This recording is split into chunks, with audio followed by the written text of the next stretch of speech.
Today I will show you how you can make this exact 3D text in any shape or color so you can stop looking like a CapCut editor. Let's go! And before we start, my composition size will be 1080 by 1080 with 60 frames per second. Once we arrived in our project, the first step will be creating our base text, which will be the text that we later turn into 3D. And to do that, just head to the top, select the text tool, click onto your composition, and then type whatever you want your text to say. After that's done, you can select the text, choose the font you want to use, and adjust the size. In my case, I'm going to stick with these settings. Feel free to copy. I also want my text to be in the center of the screen, so I'm going to open up the align panel and just align it horizontally and then vertically, which, as you can see, places our text in the center of our screen. Once we're done with the boring stuff, the second step will be creating our texture. The texture is very important because it will be responsible for the color that our letters have. Let's be honest, if your 3D text is still just a plain color, put the fries in the bag. To use the texture on top of our 3D text, we're going to have to apply it to a separated layer. So go to the top, click on layer, new, and then select solid. The color doesn't matter, just press onto OK, and it should be covering your entire screen. For the texture, we're going to go to effects and presets and search s_texture folded. And if you can't find this effect inside of your After Effects, make sure you download it for free from my Discord server. Once that's done, drag it onto your solid layer, and you can see we will get this freaky texture. We want it to look cooler though, so we're going to start in the settings and put the frequency from 4 up to 8. This will just scale it down a bit and give us a better contrast. Next, we want to put the octaves from 1 to 10, which will make the edges more refined and help us get rid of this blurry look. And most importantly, our color. Just click onto the white box and then select whatever color you want. In my case, I'm going to go for bubblegum pink, which reminds me of my ex-girlfriend. And when choosing your two colors, I would recommend picking some that look roughly equal. For example, if you also want to go for bubblegum pink, you could combine it with a very bright purple like this. What I wouldn't recommend is combining it with green, because that will make you look like a goofy CapCut editor.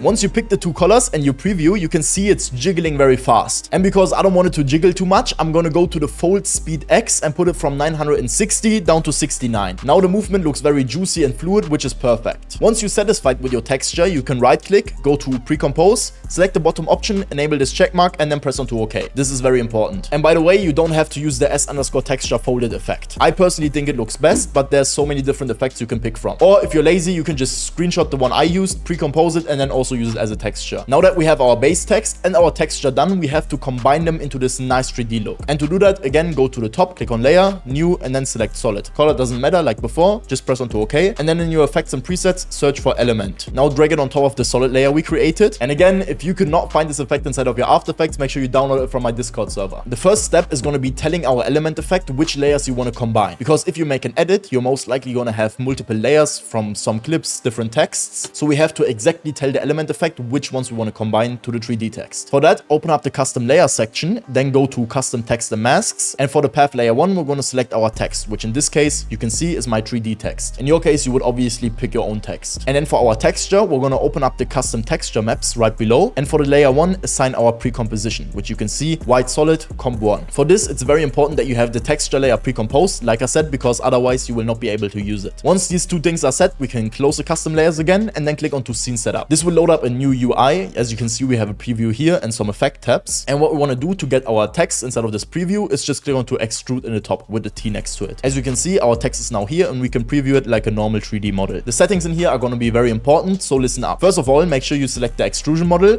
and then put the bevel copies from 1 up to 2. Then we can expand the extrusion model right here, and you can see we have the bevel number 1 and the bevel number 2 that we just created. Now we have to find the right settings to actually give our text this 3D look. I'm going to start with the bevel number 2, which are going to be my letters popping out, and I'm going to put the extrude value from 1 up to 1.25. What that will do is basically just make our text a bit wider, as you can see. And then to get this proper 3D look, we're going to put the expand edges from 0 down to negative 0.5, approximately here.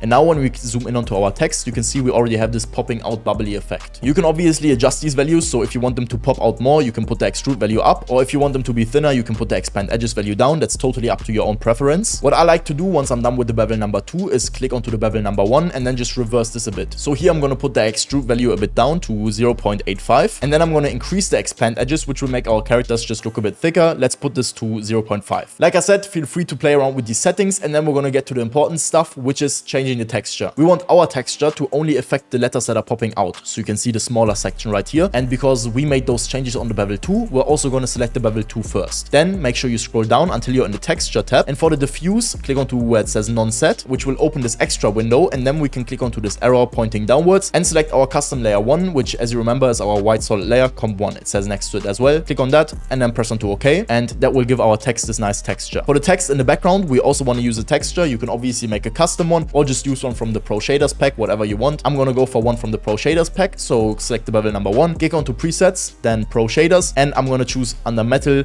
the one that's called Metal Bronze Raw. To make it fit with our bubblegum pink letters, I'm just going to scroll down a bit and then put the diffuse color from black to white. Once that's done, I'm going to press onto OK. We will get back to our main After Effects preview. And the first thing you want to do is just disable the texture and the base text in the background, which will leave us isolated with our 3D text. Right now, it still looks pretty boring, so let's add our effects. We're going to start by searching for Deep Glow. Again, if you can't find it inside of your After Effects, download it from my free Discord server. Very important, drag it on top of the solid layer, not our text layer. And you can see we will get this nice glow. Let's turn it a bit down. I'm going to put the exposure from 1 down to 0.5. Now our text is already popping out more, but we obviously need to animate it because right now it's just staying stiff in one place. And to animate a 3D text, we're going to open up our group 1 inside of the element settings. Then we're going to go to particle look, and inside of particle look, we're going to open up multi-object. There's going to be a check mark, and we want to click that check mark to enable the multi-object, and it will open up a lot of different settings. This might look a bit overwhelming at first because there's so many different settings. I'm just going to go over the ones I always like to use in my 3D texts. Start at the very top with the particle size, and what that will do, like the name already kind of indicates, is it will zoom out or zoom in our text, so it will change the size. What's very important is that you don't confuse this with the other size that we have. You can see right under multi-object there's another size, but what that will do is individually zoom out every character, which you can see will put a lot of space in between them, which might look good in certain instances, but right now we're not going to use that. So set a keyframe at the very beginning where you want your text to start for the particle size, and then put that down to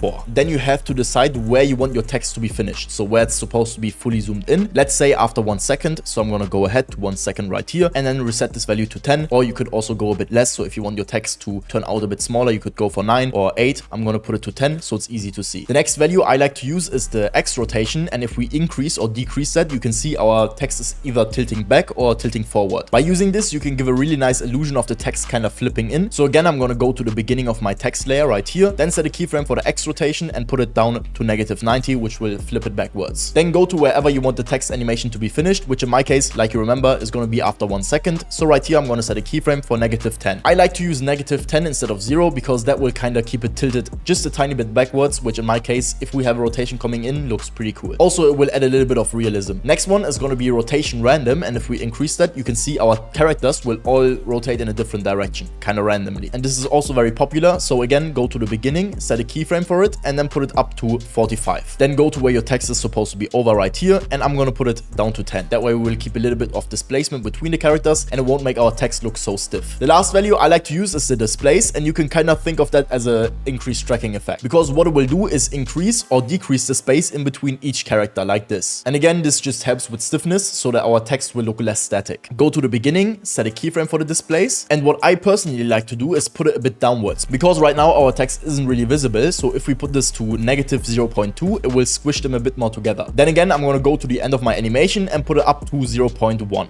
And if you're too lazy to do all of that, but you still want amazing text effects that will help you go viral, make sure to check the first link in the description because I'm still running a huge opportunity in my shop. Thanks to the amazing feedback from you guys, you can get an extra 10% off the already ongoing 70% summer sale by using the code SUMMER10. Thank you for all of the nice messages and your support. If you haven't already, make sure you check it out. Once we edit all of the animation keyframes, we're gonna have to change the graphs because if we play ahead right now, you can see it looks like it's been made on CapCut. And to do that, make sure you select all of the keyframes, right click, then go to Keyframe Assistant and click on Easy Ease. Select each one of them and open up the graph editor. And inside of here, we want to click onto the graph and then drag this bottom handle upwards like this and the top one a bit to the left. Make sure you copy this exact graph for all of the other animation keyframes you want to use. And once that's done, make sure you go back to the beginning because now we're going to have to add a little bit of a fade in because right now our text will just be plopping in from nowhere. For the fade in, select the solid layer and then press T on your keyboard. Set a keyframe at the very beginning for the opacity and put the value to 0%. Then go ahead 20 to 30 frames and put it back up to 100%. Also, make sure you enable motion blur for all of these layers, which will give us some extra smoothness. One last thing that I want to show you is if you ever find a new girlfriend and you don't want to use a bubblegum pink color anymore, you can just double click onto this pre-composed layer which has the texture inside. And if we change the color of this texture to, let's say, red, and we go back to our main composition, our text will change the color to whatever you put inside of here. So if after creating the 3D text you're not satisfied with the texture, you can just double click on here, make changes like the color. You can also put the frequency up or down, whatever you want, and it will be automatically applied instead of your main composition. With that being said, thank you so much for watching. If you want to learn editing directly from me, make sure you check out my school community, which is the second link in the description. And there you can find hour-long unedited courses, and I also have weekly live calls. If this video helped you, make sure you like and subscribe. It would really make my day. Also, let me know in the comments which tutorial you want to see next. Thank you so much for watching, and I'll see you next time.